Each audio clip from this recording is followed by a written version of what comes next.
अमूल ये सिर्फ एक ब्रांड नहीं है बल्कि हमारे लाइफ का एक पार्ट है। सुबह की चाय से लेकर बच्चों के फेवरेट बटर तक अमूल हर घर का हिस्सा बन चुका है। लेकिन अमूल सिर्फ स्वाद का नाम नहीं है, ये 36 लाख से ज्यादा किसानों के लिए माई बाप है जो उनकी मेहनत का असली हक उन्हें दिलाता है। वैसे तो इस ब्रांड को शुरू करने की नौबत ही इसलिए आई थी क्योंकि किसान पॉल्सन जैसी कंपनियों के एक्सप्लॉयटेशन से इतने परेशान थे कि जान तक देने को मजबूर हो गए थे। लेकिन फिर किस तरह से गुजरात के आनंद गांव से एक रिवॉल्यूशन शुरू हुआ जिसने न सिर्फ इन किसानों की किस्मत बदली बल्कि पूरे भारत को एक नई पहचान दिलाई। आज का ये वीडियो भी आपको लेकर जाएगा उसी क्रांति के सफर पर। और हाँ, अमूल गर्ल की कहानी सुनी है आपने? नहीं ना? तो फिर चलिए सब कुछ शुरू करते हैं।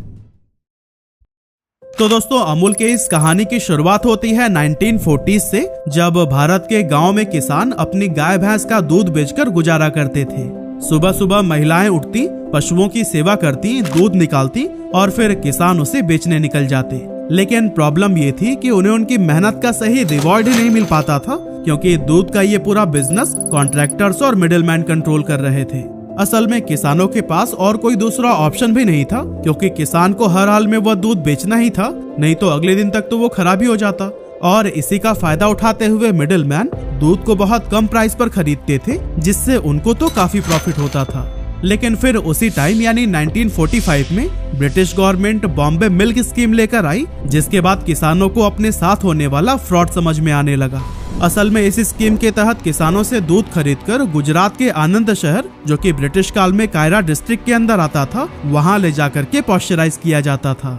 असल में पॉस्चराइज प्रोसेस में होता क्या है ना कि दूध को एक सेट टेम्परेचर पर गर्म किया जाता है और फिर जल्दी से उसे ठंडा कर दिया जाता है जिससे कि दूध में मौजूद हार्मफुल बैक्टीरिया खत्म हो जाते हैं और फिर इस दूध को ज्यादा टाइम के लिए स्टोर किया जा सकता है। अब आनंद शहर में इस प्रोसेस को पूरा करने के बाद से दूध को 427 किलोमीटर दूर बॉम्बे पहुंचाना पड़ता था और इसका टेंडर मिला था पॉल्सन कंपनी को। एक्चुअली पॉल्सन कंपनी दूध से बटर और घी जैसे प्रोडक्ट्स बनाती थी जिसका यूज ब्रिटिश ऑफिसर्स और भारत के अमीर लोग किया करते थे। अब ब्रिटिश गवर्नमेंट ने गुजरात के मिल्क प्रोडक्शन और डिस्ट्रीब्यूशन का सारा कंट्रोल पॉल्सन डेयरी को दे रखा था, इसीलिए किसानों को मजबूरन दूध इसी कंपनी को ही बेचना पड़ता था। हालात तो इतनी खराब थी कि अगर मार्केट प्राइस 5 रुपए पर लीटर था ना तो फिर किसानों को सिर्फ 1 या 2 रुपए पर लीटर में दूध बेचना पड़ता था। ये पूरी तरह से एक तरफा सौदा था क्योंकि किसानों के पास ना तो कोई नेगोशिएशन पावर थी और ना ही कोई दूसरा खरीदार। और दोस्तों, यह एक्सप्लॉयटेशन यहीं पर खत्म नहीं होता था। किसानों को अपना दूध कलेक्शन सेंटर तक पहुंचाने का खर्चा भी खुद ही उठाना पड़ता था और अगर क्वालिटी में थोड़ी भी कमी निकली तो फिर पेमेंट ही नहीं दिया जाता था, जिसके चलते कायरा डिस्ट्रिक्ट के किसानों की हालत बद से बदतर होती जा रही थी और बहुत सारे फार्मर्स आत्महत्या करने को मजबूर हो गए। अब जब किसानों के ये परेशानियां हद से ज्यादा बढ़ गई तो उनका गुस्सा फूट पड़ा और वह अपनी शिकायत लेकर पहुंचे त्रिभुवन दास पटेल के पास। त्रिभुवन दास पटेल उस समय कायरा जिले के एक रिस्पेक्टेड लीडर थे जो हमेशा किसानों के अधिकार के लिए आवाज उठाते थे। ऐसे में जब किसानों ने अपनी परेशानी उनके सामने रखी तो फिर वो उन्हें अपने साथ लेकर कांग्रेस के बड़े नेता सरदार वल्लभ भाई पटेल के पास पहुंचे। असल में सरदार वल्लभ भाई पटेल को किसानों का मसीहा माना जाता था। अब उनके पास भले ही कोई सरकारी पद नहीं था लेकिन उनकी बात पूरे देश में सुनी जाती थी, यहाँ तक कि उनके नाम से ही अंग्रेजों के पसीने छूट जाते थे। सरदार पटेल ने किसानों को समझाया कि आप सभी किसानों को एकजुट होना पड़ेगा और एक कोऑपरेटिव कमेटी बनानी होगी। इसका मतलब ये था कि अब किसान खुद अपनी डेयरी चलाएंगे, वो खुद मिल्क का कलेक्शन और डिस्ट्रीब्यूशन करेंगे और इस पूरे प्रोसेस में कोई मिडिलमैन नहीं होगा जिससे कि पूरा प्रॉफिट किसानों के बीच ही बांटा जाएगा। सरदार पटेल ने उन्हें यह भी समझाया कि अगर वो मिलकर काम करेंगे तो फिर वो पॉल्सन को बाईपास करके अपना दूध सीधे बॉम्बे के मिल्क डिवीजन को भेज सकते हैं। और फिर इस मिशन को पूरा करने के लिए उन्होंने कांग्रेस के एक बड़े नेता और स्वतंत्रता सेनानी मोरारजी देसाई को खेड़ा जिले में भेजा। जी हाँ, वही मोरारजी देसाई जो आगे चलकर भारत के प्राइम मिनिस्टर भी बनाए गए। सरदार पटेल ने मोरारजी से कहा कि अगर जरूरत पड़े तो किसानों के लिए स्ट्राइक करवाने से भी पीछे नहीं हटना। और फिर इस तरह से कायरा डिस्ट्रिक्ट, जिसे खेड़ा के नाम से भी जाना जाता था, वहां आने के बाद से मोरारजी देसाई ने 4 जनवरी 1946 को समरखा गांव में एक मीटिंग रखी, जिसमें डिसाइड किया गया कि जिले के हर गांव में एक कोऑपरेटिव कमेटी बनाई जाएगी और किसान सिर्फ उसी को ही अपना दूध बेचेंगे। यहाँ तक कि किसी भी कंपनी या खुद ब्रिटिश गवर्नमेंट को भी अगर दूध खरीदना होगा तो उन्हें इस कमेटी से एग्रीमेंट करना पड़ेगा, और अगर वो ऐसा नहीं करते हैं तो उन्हें दूध नहीं मिलेगा। अब जैसा कि सबको उम्मीद थी, ब्रिटिश गवर्नमेंट को किसानों का ये बदला रूप बिल्कुल पसंद नहीं आया। उन्होंने स्ट्रिक्टली इस तरह की किसी भी कोऑपरेटिव कमेटी को अप्रूवल देने से साफ इनकार कर दिया। लेकिन इस बार किसानों ने भी ठान लिया था कि अब वो इस अन्याय को नहीं सहेंगे, इसीलिए उन्होंने हड़ताल करते हुए दूध की पूरी सप्लाई बंद कर दी। ब्रिटिश गवर्नमेंट ने भी इस आंदोलन को कुचलने के लिए हर संभव कोशिश की। किसानों को डराने धमकाने के लिए उन पर झूठे मुकदमे दायर किए गए, लेकिन किसानों की एकता इतनी मजबूत थी कि उन्होंने हर धमकी का डटकर सामना किया। हड़ताल को 15 दिन बीत गए और इस बीच दूध की सप्लाई रुकने की वजह से सरकार की बॉम्बे मिल्क स्कीम पूरी तरह से फेल होने लगी। दूध की भारी किल्लत की वजह से ब्रिटिश गवर्नमेंट पर दबाव बढ़ता गया और फिर आखिरकार उन्हें किसानों की शर्तें माननी पड़ी। वैसे इस बीच फार्मर्स को भी काफी लॉस हुए थे, लेकिन उन्होंने हिम्मत बनाए रखी और इस प्रोटेस्ट में जीत हासिल की। इसके बाद जून 1946 को Kaira District Cooperative Milk Producers Union Limited की स्थापना हुई और इसके 6 महीने बाद यानी 19 दिसंबर 1946 को इसे फॉर्मली रजिस्टर किया गया।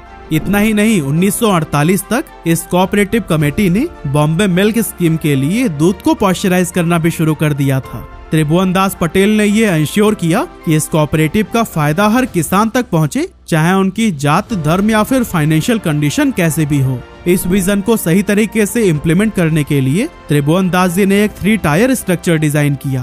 पहला, गांव में डेयरी कोऑपरेटिव बनाई गई, जहां दूध को इकट्ठा किया जाता था और उसकी क्वालिटी की जांच की जाती थी। इसके बाद से दूध को पॉस्चराइज किया जाता और लीक प्रूफ पैकेजिंग में पैक करके ट्रांसपोर्ट फ्रेंडली बनाया जाता। और फिर सबसे ऊपर एक स्टेट फेडरेशन बनाई गई, जो कि मार्केटिंग और डिस्ट्रीब्यूशन का काम संभालती थी।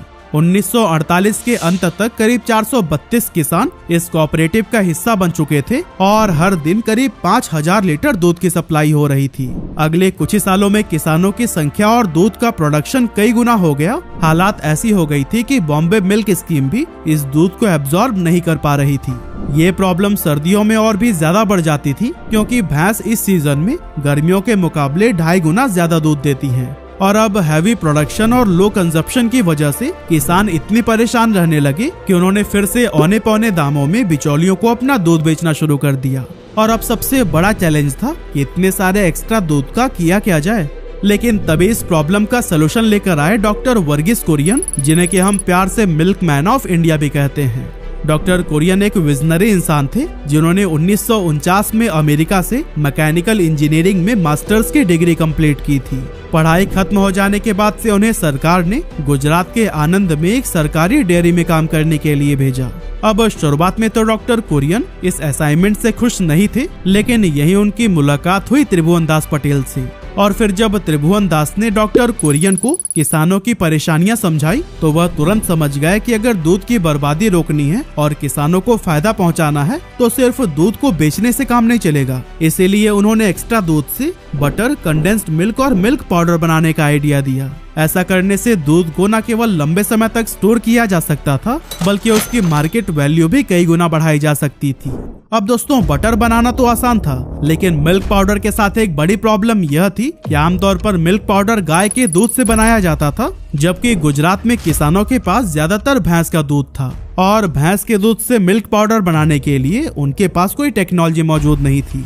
लेकिन डॉक्टर कुरियन ने यहाँ भी हार नहीं मानी। उन्होंने अपने दोस्त हरिचंद मेघा दलाया, जो मिशिगन से डेयरी टेक्नोलॉजी में मास्टर्स कर चुके थे, उनसे मदद मांगी। और फिर हरिचंद दलाया ने अपनी एक्सपर्टाइज का इस्तेमाल करते हुए दुनिया का पहला बफेलो मिल्क स्प्रे ड्रायर तैयार किया।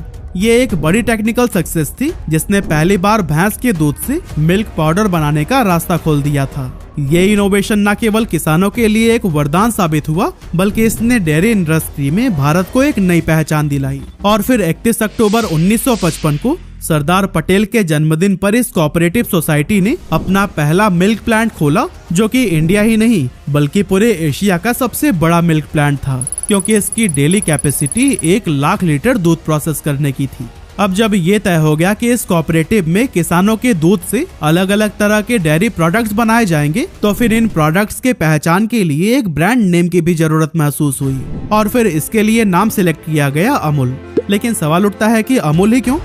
इस नाम के पीछे दो बड़ी वजह थी। पहली वजह ये थी कि अमूल शब्द संस्कृत के अमूल्य शब्द से आया है, जिसका मतलब होता है प्राइसलेस यानी कि अनमोल, और ये नाम दूध और बाकी डेयरी प्रोडक्ट्स के असली मूल्य को दर्शा रहा था। और दूसरी वजह थी कि अगर आप आनंद मिल्क यूनियन लिमिटेड का शॉर्ट फॉर्म निकालेंगे तो फिर वो भी अमूल ही बनता है।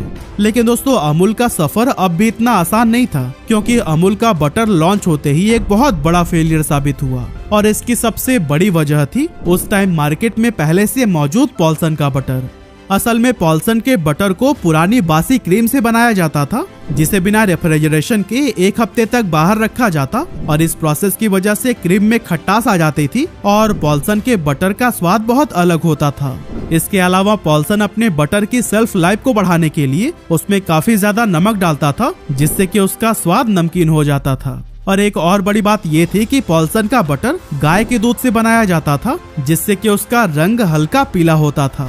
और दोस्तों, लोगों को पीले और नमकीन पॉल्सन बटर की मानो आदत सी पड़ चुकी थी। लेकिन जब अमूल का बटर लॉन्च हुआ तो इसे ताजा क्रीम से उसी दिन ही तैयार किया जाता था, जिसकी वजह से इसमें किसी भी तरह की खटास नहीं होती थी और इसका स्वाद भी बिना नमक वाला था। इसके साथ ही भैंस के दूध से बने अमूल के बटर का रंग भी सफेद था। और फिर दोस्तों, पॉल्सन के आगे अमूल का फ्रेश सफेद और बिना नमक वाला बटर किसी को भी पसंद नहीं आया। इस प्रॉब्लम का सलूशन ढूंढने के लिए अमूल ने भी अपने बटर में नमक मिलाना शुरू कर दिया, और साथ ही कंपनी ने थोड़ा सा रंग डाल के अपने बटर का कलर भी पीला कर दिया। हालांकि डॉक्टर वर्गीस कुरियन को ये बदलाव बिल्कुल भी पसंद नहीं आया, क्योंकि वो हमेशा ताजगी और क्वालिटी पर जोर दिया करते थे। लेकिन धीरे धीरे उन्हें ये भी बात समझ आने लगी कि कस्टमर सेटिस्फेक्शन और उनकी आदतों का ख्याल रखना भी किसी भी ब्रांड के लिए बहुत जरूरी होता है। इन बदलाव के बाद से अमूल का बटर धीरे धीरे लोगों के बीच में पॉपुलर होने लगा, और अमूल ने पॉल्सन को न केवल टक्कर दी बल्कि उसकी जगह ही छीन ली। लेकिन दोस्तों, अमूल की सफलता के पीछे सिर्फ फार्मर्स और डॉक्टर वर्गीस कुरियन का हाथ नहीं था, बल्कि एक प्यारी सी लड़की भी थी, जिसे कि हम अमूल गर्ल के नाम से जानते हैं। जी हाँ, वही डॉटेड फ्रॉक वाली लड़की जिसे आपने अमूल प्रोडक्ट्स के पैकेट पर जरूर देखा होगा। एक्चुअली जब अमूल का ब्रांड नेम तय हुआ था उस समय इसकी कोई ठोस आइडेंटिटी नहीं थी, लेकिन इस कमी को पूरा किया अमूल गर्ल ने, क्योंकि वो सिर्फ अमूल की पहचान ही नहीं बनी बल्कि इंडियन एडवर्टाइजिंग हिस्ट्री में अमर हो गई। क्योंकि 1966 में शुरू हुआ ये कैंपेन आज भी जारी है और इसे दुनिया के सबसे लंबे समय तक चलने वाले एडवर्टाइजिंग कैंपेन्स में गिना जाता है। और इतना ही नहीं, इस कैंपेन का नाम गिनीज वर्ल्ड रिकॉर्ड्स में भी दर्ज है। लेकिन सवाल यह है कि अमूल गर्ल ही इस ब्रांड की आइडेंटिटी क्यों बनी? असल में इस आइकॉनिक कैरेक्टर का जन्म पॉल्सन की बटर गर्ल के जवाब में हुआ था। उस टाइम पॉल्सन बटर की पहचान एक प्यारी सी लड़की थी जिसे वो बटर गर्ल कहा करते थे। डॉक्टर वर्गीस कुरियन और उनकी टीम ने सोचा कि अगर पॉल्सन अपनी बटर गर्ल के जरिए पहचान बना सकता है तो फिर अमूल इसी कॉन्सेप्ट को ही अपनाकर इससे बेहतर कर सकता है। और तभी एडवर्टाइजिंग प्रोफेशनल सिल्वेस्टर दा कुन्हा और उनकी टीम ने अमूल गर्ल का आइडिया पेश किया, और फिर यहीं से शुरू हुआ अटरी बटरी एडवर्टाइजिंग कैंपेन। पॉल्सन की बटर गर्ल के मुकाबले अमूल गर्ल ने सिर्फ प्रोडक्ट नहीं बल्कि हर रोज की घटनाओं और मुद्दों को मजेदार और रिलेवेंट तरीके से पेश किया। अरे, जज्बातों में बहकर हम कहानी में थोड़ा सा आगे आ गए, लेकिन चलिए 1970s में हम वापस चलते हैं, जब अमूल की सफलता ने गुजरात में मानो क्रांति ला दी थी। हर जिले में इसी तरह के यूनियन बनने लगे जो कि दूध के व्यापारियों को सीधे जोड़ते थे। लेकिन डॉक्टर वर्गीस कुरियन को जल्दी समझ आ गया कि अगर ये सारे जिले अपना अपना ब्रांड बनाकर एक दूसरे के साथ में ही कंपटीशन करने लगे तो फिर इससे सबको नुकसान होने लगेगा। और फिर इसी प्रॉब्लम का ही सलूशन निकालने के लिए 1973 में सरकार ने Gujarat cooperative milk marketing federation की स्थापना की। इस फेडरेशन ने सभी जिलों के यूनियन को एक साथ जोड़कर अमूल के ब्रांड नेम के तहत काम करने का मौका दिया। इसके कुछ सालों के बाद से पॉल्सन, जो कभी इंडियन मार्केट में बटर किंग था, धीरे धीरे कमजोर होने लगा, और इसके पीछे की बड़ी वजह थी गवर्नमेंट की पॉलिसीज। असल में सरकार ने फैसला किया कि डेयरी इंडस्ट्री को पूरी तरह से कोऑपरेटिव ऑर्गेनाइजेशंस के जरिए ऑपरेट किया जाएगा।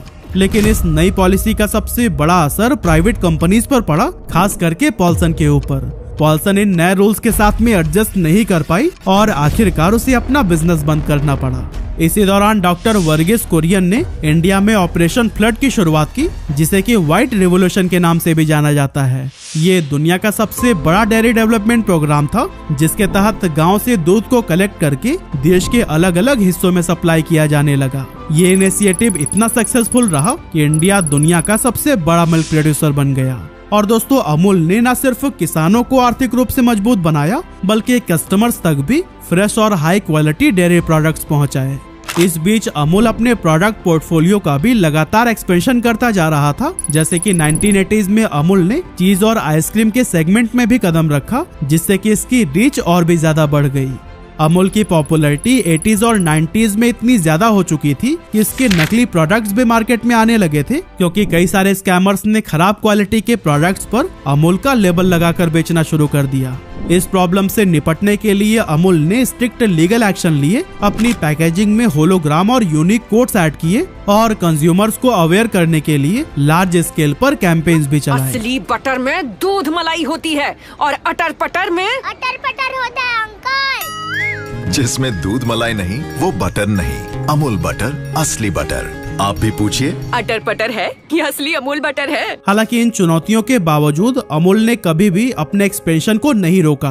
फॉर एग्जाम्पल 1990s में इसने फ्लेवर्ड मिल्क जैसे प्रोडक्ट्स लॉन्च किए। साथ ही 2000 के दशक में अमूल कूल, मस्ती बटर मिल्क और हेल्थ फोकस्ड प्रोडक्ट्स जैसे अमूल प्रो को मार्केट में लाया गया। 2010 तक अमूल ने रेडी टू ईट और डेयरी बेस्ड डिजर्ट को भी अपने पोर्टफोलियो में शामिल कर लिया और अपने वास्ट प्रोडक्ट पोर्टफोलियो की मदद से इसने शहरी मार्केट के साथ साथ गांव के दूर दराज इलाकों में भी अपनी मजबूत पकड़ बना ली। अमूल की मेहनत और डिटर्मिनेशन का ही ये नतीजा था कि 2010-11 के फाइनेंशियल ईयर में इसने $2 बिलियन सेल्स टर्नओवर का माइलस्टोन पार कर लिया। इसके ठीक 10 साल बाद जब कोविड-19 पैंडेमिक ने इंडिया में दस्तक दी, उस समय इंडियन इकोनॉमी को 10 लाख करोड़ रुपए से भी ज्यादा का नुकसान हुआ। बहुत सी $1 बिलियन इंडस्ट्रीज इस टाइम मुश्किल में आ गई थी और डेयरी इंडस्ट्री भी उनमें से ही एक थी। इस क्राइसिस के चलते इंडिया के मिल्क प्रोड्यूसर्स हर दिन करीब 112 करोड़ रुपए का नुकसान उठा रहे थे। लेकिन उस मुश्किल के दौर में भी अमूल इकलौती ऐसी लीजेंडरी कंपनी थी जिसने न सिर्फ अपने लॉसेस को मिनिमाइज किया, बल्कि अपने रेवेन्यू को भी 700 करोड़ रुपए तक इंक्रीज करके दिखाया। असल में अमूल ने नोटिस किया कि पैंडेमिक के दौरान भले ही रेस्टोरेंट और होटल से आने वाली डिमांड खत्म हो गई थी, लेकिन घरों में मिल्क प्रोडक्ट्स की कंजप्शन में काफी ज्यादा इजाफा हुआ था। इसके अलावा पैंडेमिक की वजह से लोग खुले दूध की जगह पर पैकेज्ड मिल्क की तरफ शिफ्ट होने लगे और फिर इन्हीं सभी चांसेस को अमूल ने दोनों हाथों से कबूल किया। अब दोस्तों, अगर हम आज अमूल की बात करें तो इसकी सप्लाई चेन बहुत ही बड़ी और वेल ऑर्गेनाइज्ड है। अमूल के पास कुल 18,700 सोसाइटीज हैं जो कि दूध के कलेक्शन और डिस्ट्रीब्यूशन को संभालती हैं। साथ ही 5,000 मिल्क टैंकर्स हर दिन 200 चिलिंग स्टेशंस तक दूध पहुंचाते हैं। इसके अलावा 10,000 डिस्ट्रीब्यूटर्स हैं जो कि अपने अपने एरिया में प्रोडक्ट को रिटेलर्स तक, और 1 मिलियन से भी ज्यादा रिटेलर्स हैं जो कि अमूल प्रोडक्ट को कंज्यूमर्स तक पहुंचाते हैं। आज अमूल के साथ 36 लाख से भी ज्यादा किसानों का डायरेक्ट कनेक्शन है और ये भारत के अलावा 50 से भी ज्यादा देशों में अपने डेयरी प्रोडक्ट्स को एक्सपोर्ट कर रहा है। लेकिन दोस्तों, अंत में बस मैं यही कहना चाहता हूँ कि अमूल सिर्फ एक डेयरी ब्रांड नहीं है, बल्कि उन लाखों किसानों की मेहनत और संघर्ष की कहानी है जो अपने और अपने परिवार के भविष्य को बेहतर बनाने के लिए हर दिन मेहनत करते हैं।